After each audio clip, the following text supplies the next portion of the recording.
Hey guys, what's up? It's McGlove Mike, and today we're doing the review of the KWC CO2 Mini UZI. Hope you enjoy the video. As with most Cybergun products, the box is very flashy and covered with a lot of facts about the gun. And one awesome feature that Cybergun included was the correct history of UZI Gal on the back of the box, the inventor of the original UZI. Upon opening the box, you'll be presented with the UZI and a magazine. I did buy this second hand, as you can probably tell by the mangled styrofoam. Normally the UZI includes a speed loader and a front sight adjustment tool. Having handled the real Mini UZI, I can definitely tell you that the KWC is a great reproduction. The sheer heft of the weapon really gives you an impression of a real steel firearm. The weapon without magazine weighs in at about 3 pounds and 12 ounces, while the weapon with magazine inserted weighs about 4 pounds and 13 ounces. Most of the weight of the weapon can be attributed to its heavy metal magazine. Most of the UZI itself is actually made out of plastic, including the receiver, the forward hand grip, the trigger and trigger guard, the pistol grip, and the magazine release. Everything else on the weapon should be comprised of a strong metal material. If the plastic receiver does bug you, there is an upgrade aluminum kit made by Garter. The full metal wire stock is foldable to the right side of the weapon simply by pulling up and folding to the right side. Underneath the hinge of the stock is located your rear swivel sling mount. When folded, the stock acts as a vertical foregrip. A couple great features about the KWC Mini UZI are the fully licensed UZI trademarks and the correct warning on the top of the bolt cover. On the bottom of the receiver is where your typical Cybergun airsoft gun warning is located. At least it's in a discreet area where no one will see it. The rear side of the UZI features 2 different peep apertures and is adjustable for windage. The bolt handle on the weapon is comprised of a very thick aluminum. This is obviously used to charge the weapon before firing. As you can probably tell, this UZI, unlike the real one, uses a closed bolt mechanism, which actually is more a pro than a con considering the open bolt system is outdated and definitely had a lot more problems compared to a closed bolt. The fire selector is operated by the user's thumb and features safe, semi, and fully automatic positions. The UZI also features a grip actuated safety, which derives its design from the very popular 1911 handgun. The front side of the UZI is adjustable for elevation via the use of the tool that should be included with the UZI.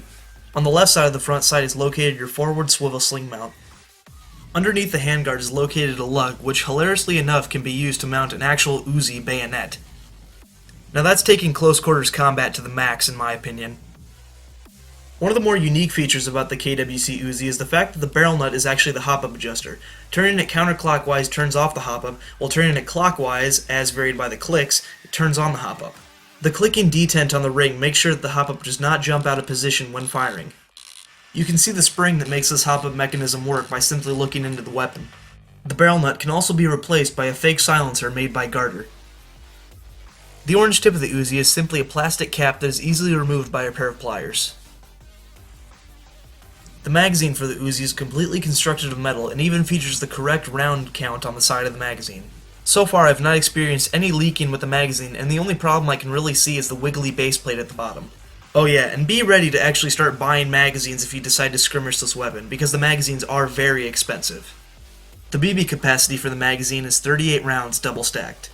If you don't want to use the speed loader and elect to hand load it like I am here, you must be sure that the BBs are aligned properly. If there are gaps or BBs should be double stacked, the weapon will sometimes misfeed. Loading CO2 in the magazine is pretty straightforward. First, unscrew the cap, and as you can see, this weapon does use standard 12-gram CO2 cartridges. Then, reinsert a new cartridge and tighten down the cap all the way.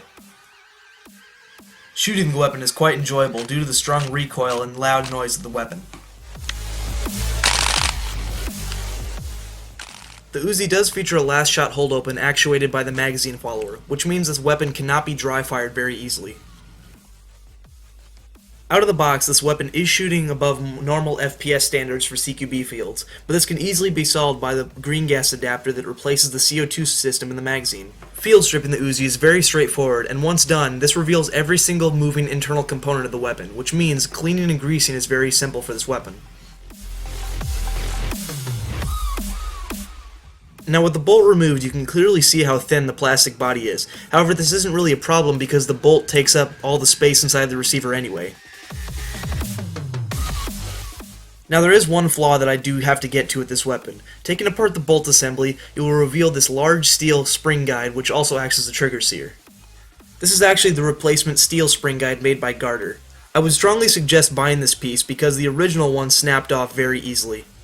Without that ring on the end, the weapon cannot be fired. Seeing as how the upgrade part was only $12, I'd say that you should buy this part along with the purchase of your Uzi. It will definitely make it last a lot longer. The mini Uzi definitely adds a nice flair of dramatic to any arsenal. It makes a great backup weapon and even a primary if you know how to use it right in the field or in CQB sites. Whether you're playing the role of a security guard or an Israeli commando, the mini Uzi definitely fits the bill. So I hope you like this video, and I'll see you guys next time.